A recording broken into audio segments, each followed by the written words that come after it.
All right, it's Hal. I think we're broadcasting. Looking forward to this morning show on the 27th day of February, 2023.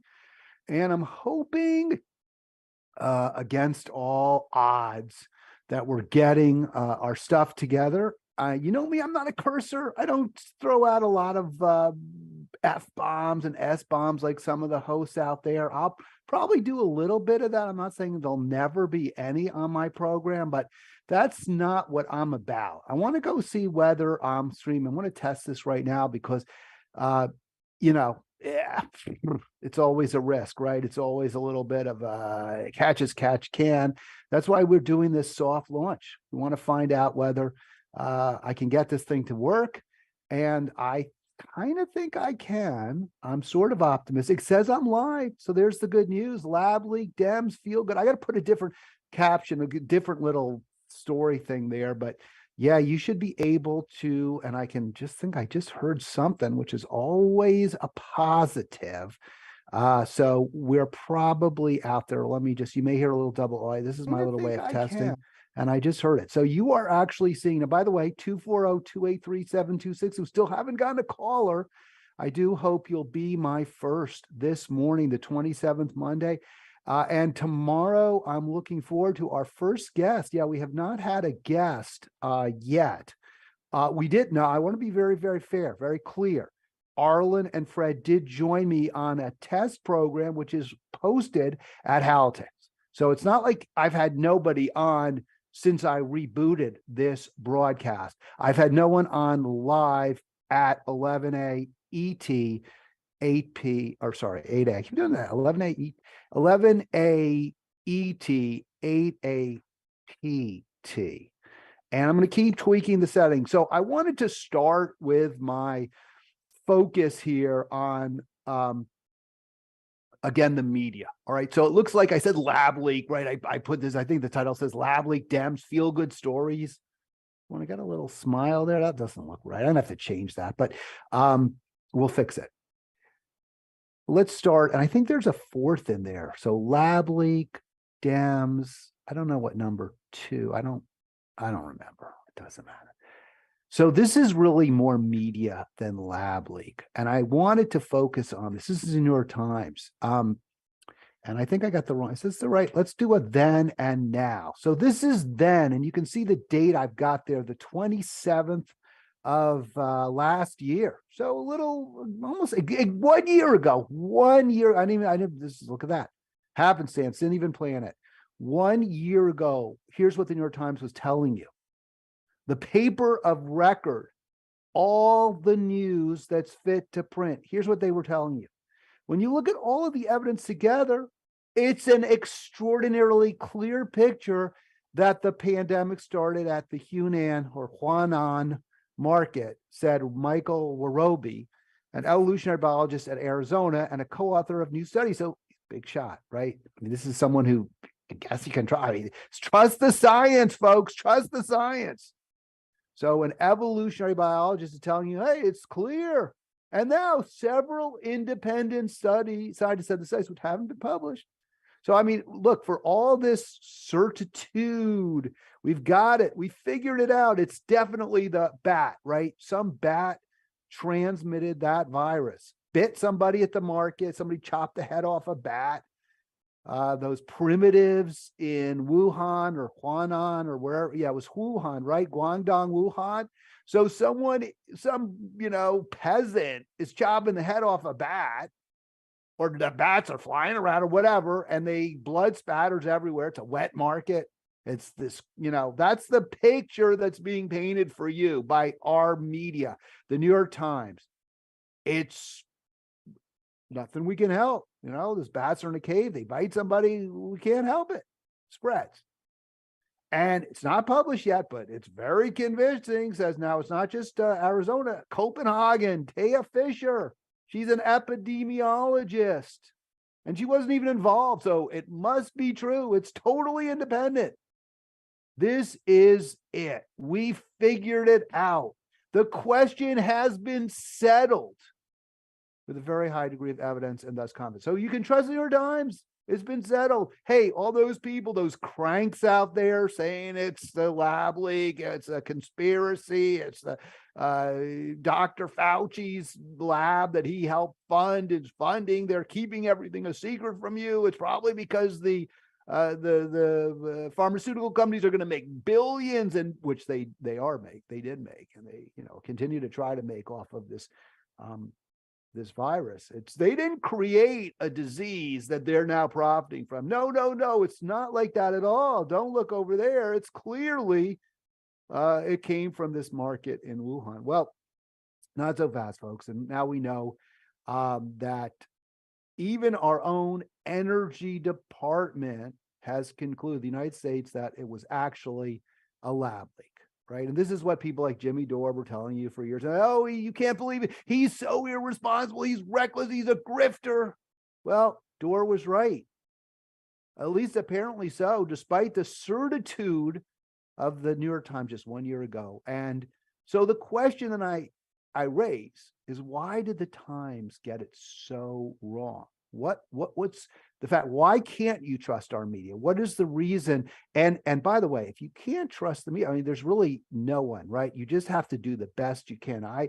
Jimmy gets his stuff wrong. I will get things wrong. Brianna Joy, we all mess up. So how do you trust anybody? Arlen messes up. Arlen, if you're listening, give me a call, 240-283-7260 out there in beautiful, glorious. Oh, you know what? Here's what I don't have up. And I spent a lot of time this morning prepping for today's show. So I got to tell you, that's a big issue. So, I'm going to get better and better at this. And I do think I'm already better. I'm going to get better. So you got to tell people, go to that Haliltics YouTube channel. That's where I want to get everyone watching on YouTube. And I'd love it if you're live, because I'll take your calls. At some point, I'm going to get a better phone system, but I can take your calls now. And I want you to be the first to call me on this program, 240-283-7262. That's what makes us different. This is a throwback show because we take your calls. Just about no one else does that, right? I mean, look, is Jimmy funnier than I am? I don't really think he is. I don't think anyone's as funny as I am, but it's sort of like I heard JJ Redick, the great basketball star from Duke, who was a mediocre NBA player, but he sure played for a long time, 16 years, because he could hit that three, right? It's a specialist league. If you can do one thing better than anybody or as well as anybody, you're going to stick around. And Redick was a great outside shooter. So he stuck. And he even said, hey, NBA players think they can beat anybody anytime. He said, look at me, I stunk. I wasn't even any good. And I always thought I could beat everybody. So if you're going to go out there, if you're going to put yourself out there like I'm doing right now, you got to believe you're good. And I do think I'm pretty darn funny.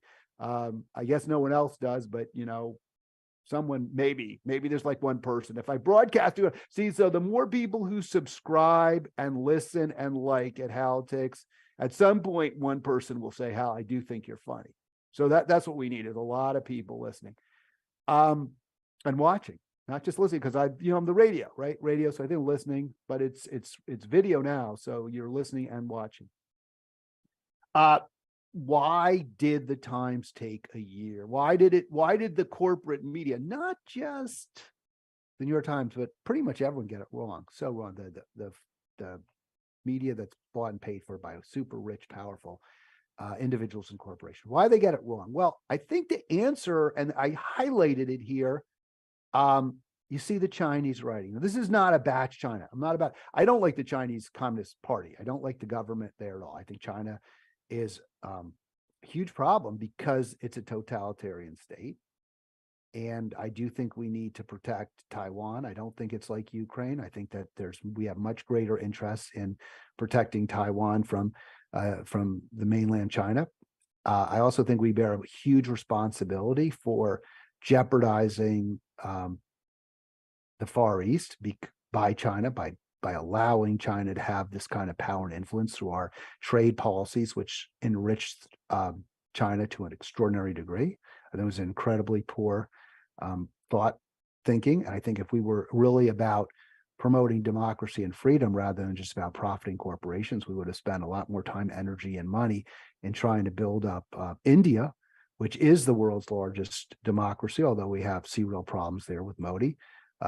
But rather than focusing on China and exporting our corporations and our manufacturing might to China, I think we would have been much better served helping India develop into a more prosperous and fair country in terms of wealth distribution, in terms of eliminating the poverty that besets that now the largest country on earth, and helping them develop a freestanding economy while maintaining our manufacturing base and increasing our equality rather than generating what we have now, massive levels, world's greatest levels, perhaps, of inequality since one pundit even said since ancient Egypt with the pharaohs. So I think we did everything wrong. And China is a huge threat, as are we. But the question then is why? And I'm not saying anything against Chinese people. I feel it's terrible that, we've helped keep them in a unfree society by enriching the country and entrenching the Chinese Communist Party. So why? Why are the media carrying water for China? Why are the media failing to hold China account for being part of that? And of course, we were complicit. It was our lab too. We were help funding too. Why? Well, I think it's very obvious. Look, you look at the New York Times and you see the highlighted Chinese lettering. So New York Times is working in China. It's distributing in China. Its advertisers include Chinese companies. And it doesn't want to poke a thumb in the eye of benefactors. It's just that simple. It was a business decision. It was not a good economic, find for them. And so they didn't find it. So they didn't do the research. It's that simple. And they even admit it. They admit it. A pandemic hypothesis raises the economic stakes. It's going to have wide-ranging consequences at home and abroad. There's going to be perhaps some sort of fallout with China. And that could definitely cost the New York Times money. The advertising may dry up. Chinese government say, hey, don't put, we don't want you advertising. It'll say to Chinese oligarchs, we don't want you advertising in that newspaper that covered the lab leak. Look what happened in the NBA when some of the executives, Daryl Morey is the name that pops into my mind, was critical of China in Hong Kong. Oh, there's no more, we're not going to be showing NBA games for a while in Beijing and Shanghai, even though Chinese love basketball. That's why the New York Times hasn't been telling you, has been covered. Now, to give them credit, they finally published it, so we'll give them some, but it's one of those plausible deniabilities. The Energy Department says came from a lab. Came from the Wuhan lab. It's pretty hard to deny. So the reason this story is so important is it shines a harsh light, as I've been trying to do, on corporate media. So don't believe them when they tell you anything. Don't automatically think they're lying, but question their motives. When they're telling you that Russia is this evil empire that invaded Ukraine without any provocation whatsoever, and we have to defend the freedom-loving Ukrainians who are totally innocent and are democratic from top stem to stern, well, maybe that's true, but does that sound right to you? Does that sound plausible? How about the U.S.? Are we as a country credible when we take the side of Ukraine?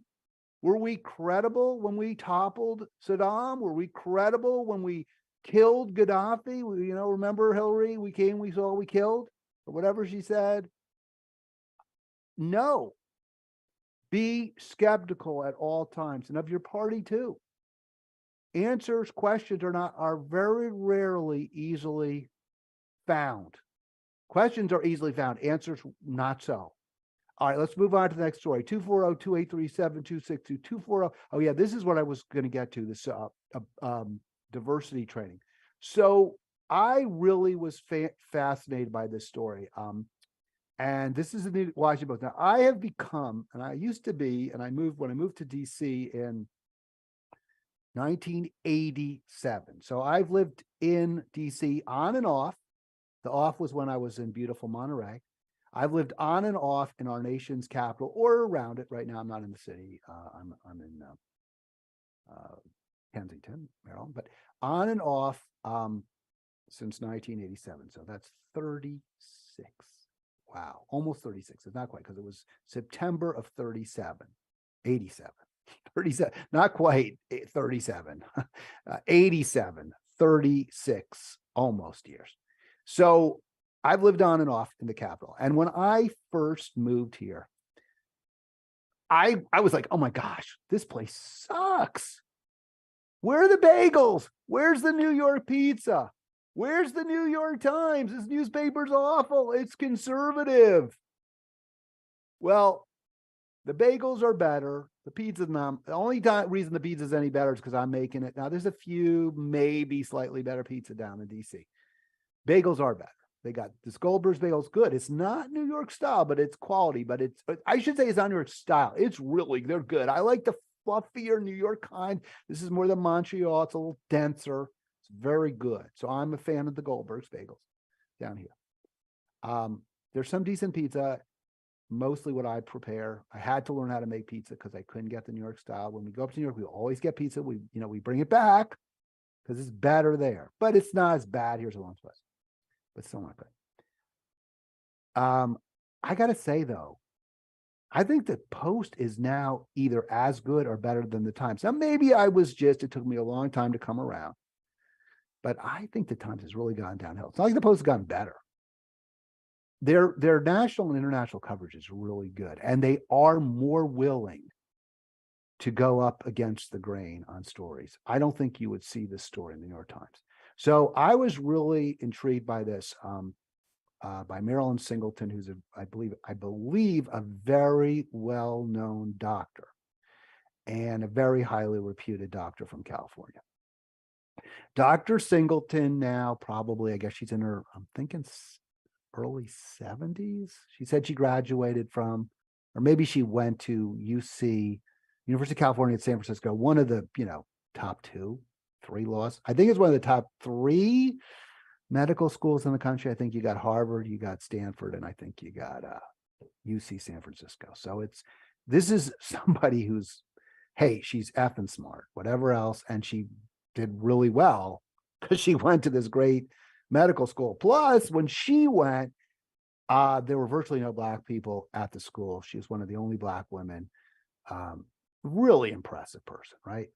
So, and I'm going to quote her because I kind of agree with her, although I'm not familiar with the, mandated implicit bias training in California. But my wife takes these courses because she's a teacher and the teachers have to take it. And, she's not a fan. She's like, yeah, it's just, and she's told me that the teachers of color are not either, especially some of the older teachers of color. I don't know about the younger ones, but my wife and I are now getting towards the upper end of the age bracket. So those are the teachers she would be more familiar with, perhaps their reactions to the bias training. So Dr. Singleton, here's what she says. She says the implicit bias training is harmful to physicians and patients. And she makes that point. It's a sad irony because the misguided focus on racism in doctors is actually intended to improve the health and well-being of Black patients in particular. So is she right? I mean, does the implicit bias training not help? That's what her conclusion is. She's basing that on her observation. She hasn't even taken a course yet. She believes telling doctors, you're not treating Black patients as well as you should. You're not treating dark-skinned Latino patients as well as you should because you're a bigot. She's saying that's the message, and it's not helpful, and it doesn't lead to better outcomes. So we shouldn't do it. And she explains why. The studies actually find implicit bias training has no effect on its intended targets. In other words, when you go into these training courses and they say, you're going to have, they give you tests and they show you faces and, what's your reaction? Press a button. Or, do you think if so-and-so, you read a story, is the person white or black? That kind of training to try to teach you that you've, I don't know, accepted society, you're part of the problem of systemic racism and it's impacted you. And she says something, although I don't quote this in here, but I'll get to it in a minute. I don't have a quote for it. She says, that some of her black friends said to her, hey, why do you care about it? It's not really your problem. It's the white people's problem. And that, as I understand it, is not the message that you have in this implicit bias training, which is more, hey, everyone is impacted by racism. Whites, blacks, people, Latino, Native American, it doesn't matter. Asians, we're all impacted by it. So we all have to understand it. That, as I understand it, is the basic message. And so the doctor's getting that part a little bit wrong, but she's also telling you what her friends and people who she knows who are black are telling her, which is, hey, let the white people need to go, but you're good. And she's like, no, that's ridiculous. I don't buy it. They're not all racist, and it's not a good message to send anyway. So, and in fact, it's harmful. And she points out that training studies have shown that the training doesn't help. And in fact, that is true. And why is that? Why don't they work? Well, they're threatening to white men and also to white women. I know because we had some police training here. The U.S. Park Police had training, and a white officer, said, I don't think this is right. I don't feel good about this. We shouldn't be doing this. And there was a lot of pushback against her. And then ultimately, the U.S. Park Service decided to discontinue the training at that point because it was causing issues. Oh, why am I not moving? Did I stop myself? I should be. What happened here? Let's see. Okay, there we go. Sorry if I froze. 240-283-7262. 240, I think I clicked something by mistake. 240-283-7262. I want you to talk to me. No one's talking to me. I can go on. I think it's clear. I can talk and talk and talk, which is something you need to be able to do, by the way, in this job. But I want to talk to you. I think that this kind of a format is designed, it lends us to working collectively to solve our problems. These diversity policies are not the solution. What is the problem? What is the solution? Now, there are clearly very disparate outcomes when it comes to medical treatment and results. And studies have shown, and I absolutely don't question these at all, I don't doubt it, even when you adjust for income and wealth, Black patients do worse than white patients in terms of recovering from diseases, in terms of death during child birth and child mortality rates. Why is that? So that's the question. And the basic assumption of these policies is that there's racism at play, that doctors aren't paying as much attention to Black patients. They're not listening. They're not as in tune to the unique set of challenges that African Americans face. I'll buy that. I won't argue that completely, but I think what they're missing is that because of that failure, certain protocols are not being followed in certain cases where they should be. And I think that's what the study should go to. Let's educate. Now let's condemn, let's criticize. You're racist, you're not a good listener, you're biased. Okay, when you have an African-American patient, let's go through a slightly different checklist, because doctors have a checklist. They have a protocol that they follow in every, I believe, I know this because I have friends who are doctors. They have a checklist that they follow. Let's develop a better checklist. Let's develop a better protocol. Let's have continuing education on how the treatment of patients from different backgrounds And it can also be class. It doesn't necessarily, we're not necessarily or in view, just talking about ethnicity, race, station of origin, those type of identity issues, also class, education level. Those are also factors. Instead of making it about you're this and you're that, it should be we together can make better outcomes for everybody. Now, there's a limit. Obviously, doctors can only do so much. Teachers can only do so much. They can't solve the societal problems that are generated by massive wealth and income inequality, by inequity. They can't do. That's what we have to. That's why we have to elect. And we're going to get to how do we do that? Because it seems like things have gotten worse and worse. Tomorrow, I'm going to have my first live guest.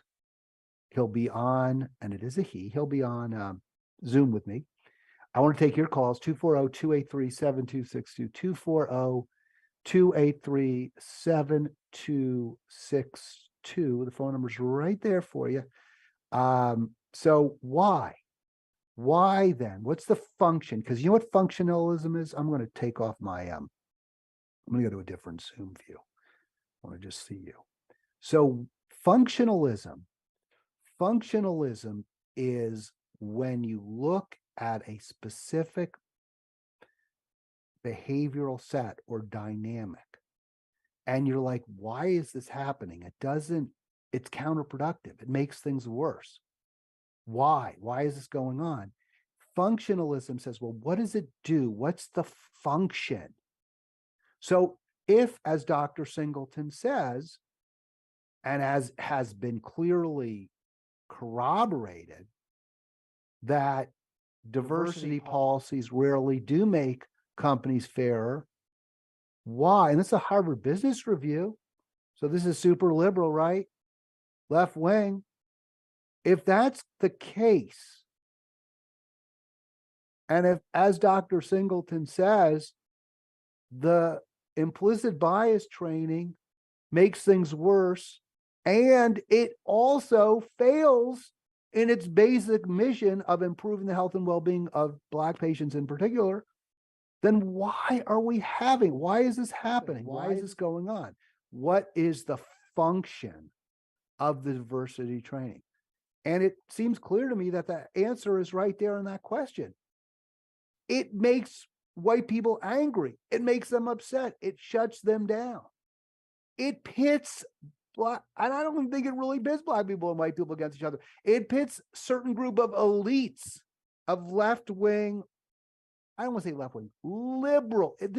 These types of alleged solutions pit liberal elites against poor, struggling, and working class people. And that is why we have them in the first place. Because rather than focus us on what unites us, on what unites poor, struggling, and working Americans, and maybe it's unfair for me to say us because I don't fit into that category. I get to sit here and bloviate to you. That's how fortunate and privileged I am. But the function of these types of Band-Aid solutions that do nothing to stop the bleeding and only make things worse, like this type of implicit bias training, it goes on because that's what it does. It doesn't address the underlying cancer, which is ever greater wealth and income inequality. And that it only prevents us from addressing that cancer, because to finally, ultimately solve, we never solve everything, right? Ultimately make things really better, we have to take wealth and power and income away from the tiny minority that is hoarding it, that's holding it all for itself. And let me tell you what, that's not what they want. They don't want that. So instead, it's your fault. You're a bigot. You're a racist. That's why we have to know. The reason we are where we are is because we keep electing two sides of the same ugly coin, the same neoliberal, neocon coin the Democrats and the Republicans, and we go back and forth. And instead of acknowledging we need a different dynamic, a different paradigm, we demonize each other. We got to stop doing that. 240-283-7262. It's 11:30. I'm not going till noon. If you want me to talk until 12 Eastern time, if you want me to go on like a full hour, you got to start calling 240-283-7262. Let's go to the next story. Okay, so here we go. Let me get this up there for you. And this is, by the way, gonna be what I talk about. Going to be. Maybe I should say it that way. This is going to be, gonna be, however you want to say it, what we talk about tomorrow. So I'm going to just kind of give you a quick thumbnail sketch. It's about the failure in Nevada of real progressives, people who think the way I do, to be able to make a difference.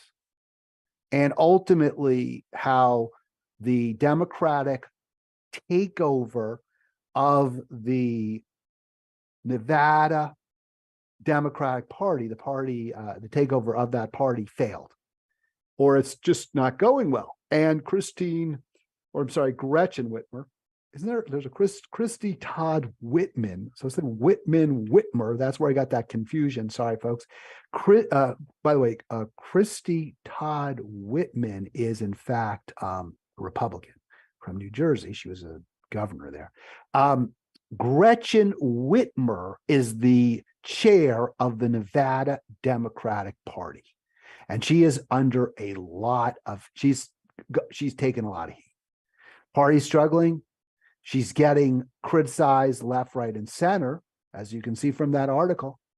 They're not winning races.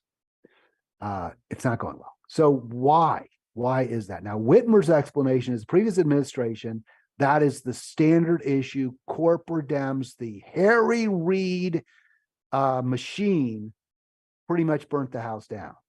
When we got these keys, there was a lot of reorganization, records were missing, money had been transferred out, which is true.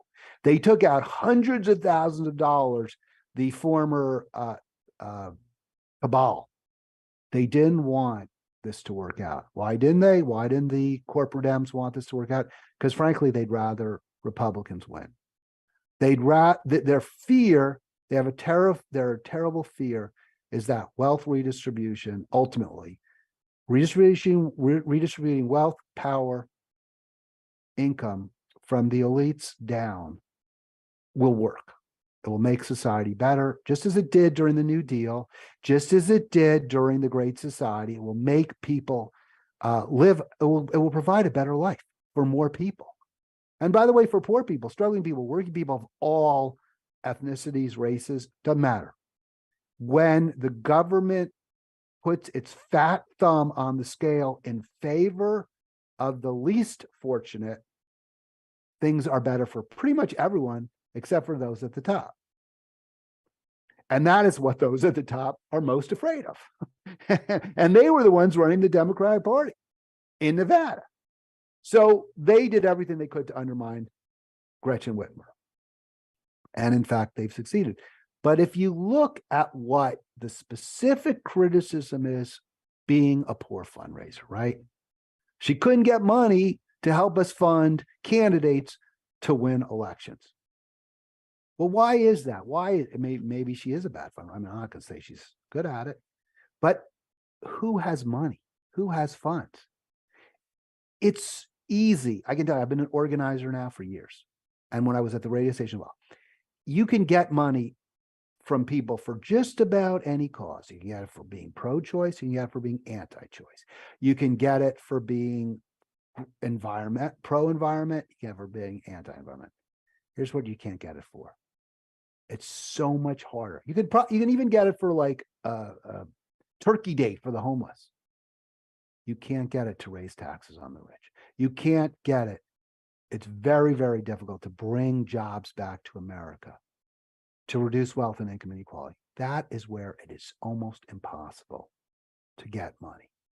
And that is where we need to make, that's where we have to go. That's the only place we can make, a real difference in people's lives, such as Medicare for all. So of course she's a poor fundraiser because she's promoting policies that are going to reduce the power, wealth, and influence, well, power and influence, influence and wealth of the people who have funds. So they're not going to give it to her. We got to figure out a way around that. My answer is, let's see, I got the same. All right, we're going to go to, let's see, in the next slide here. And here, and let me say, forget about my answer for a moment. What is the lesson? Is the lesson we got to find a better fundraiser? I think the DSA has it. And I don't always agree with DSA at all. DSA gets a lot of stuff wrong, and they're way too invested, in my view, in that kind of identity politics that leads to directly to the implicit bias training that is counterproductive. That does not bring about better outcomes. But here they nail it. The Democratic Party is a dead end. It is a party in name only, truly simply a tangled web of dark money, mega donors, cynical consultants, and lapdog politicians. The takeaway, it's a dead end. We got to come up with some other solution. When we elect progressive Democrats, they abandon us. Every member of the Progressive Democratic Caucus in Congress, the CPC, every single member in the House voted for Hakeem Jeffries, to be minority leader. His two biggest donor classes are Wall Street investment banks and AIPAC. That's who Summer Lee, who was challenged in the general election, first in the Democratic primary in Pittsburgh, a true socialist, Summer Lee, challenged with huge backing, her challenger with huge backing from AIPAC, smearing her as anti-Semitic. She barely won. She did when she was expected to win. She did, but it was super close. Huge backing from the same exact organization that supports Hakeem Jeffries, trying to destroy her, defeat her candidacy. The Democratic Party stayed out of the general election, did nothing to help her. Hakeem Jeffries did nothing to help her. She voted for him to be Democratic minority leader in the House. Ilhan Omar voted for Hakeem Jeffries. Ilhan Omar, Rashida Tlaib, they're Muslim. They voted for the guy who AIPAC, no questions asked, we love this guy, Jeffries. AOC famously said, Joe Biden and I shouldn't even be in the same party. She voted for Hakeem Jeffries, probably ultimately more to the right even than Biden. The progressive wing of the Democratic Party is not progressive. The Democratic Party is a dead end. So is there a solution? I'm only going to go with rallying behind the Greens whenever we can. And I'm not saying that's going to work, but I got nothing else. If you do, please let me know. 240-283-7262. 240-283-7262. We're going to talk more about this with Charlie Cooper. He does not agree with me. You know me, I don't like to talk. I mean, I like to talk to you about anything. When it comes to guests, when it comes to people that I'm going to put on video with me, we're going to share screen or split screen. I want somebody who doesn't agree with me, who's going to take me, challenge me, catch me when I'm wrong. That's, to me, so much more intriguing than just having yes people on. Have you ever watched, I should mention other co-hosts or other hosts, because then you might check them out. But go ahead. Sam Cedar, The Majority Report. That guy, he never has anyone on who disagrees with him, except he'll argue with them, mock them, and talk over them. We don't do that here. But his regular guests, he almost invariably agrees with, and certainly his co-host. Jimmy, love Jimmy, doesn't have on people who disagree. Now, he says it's because they won't come on a show. Maybe that's true. I don't know. Rachel, never. They just don't do it. They don't want to be challenged. I want to be challenged. I say the Democratic Party is a dead end. You disagree? 240-283-7262. All right. We're going to come up on our feel-good stories. Now, I tell you, we have feel-good stories every day. Every program, I'm going to try. Can't promise you I'm going to try to have a feel-good story every program. here today too. It's a Monday. So I don't know if you can read the small print there. I'm hoping you can. A DC drag event feared Proud Boy crashers. Residents came to defend it.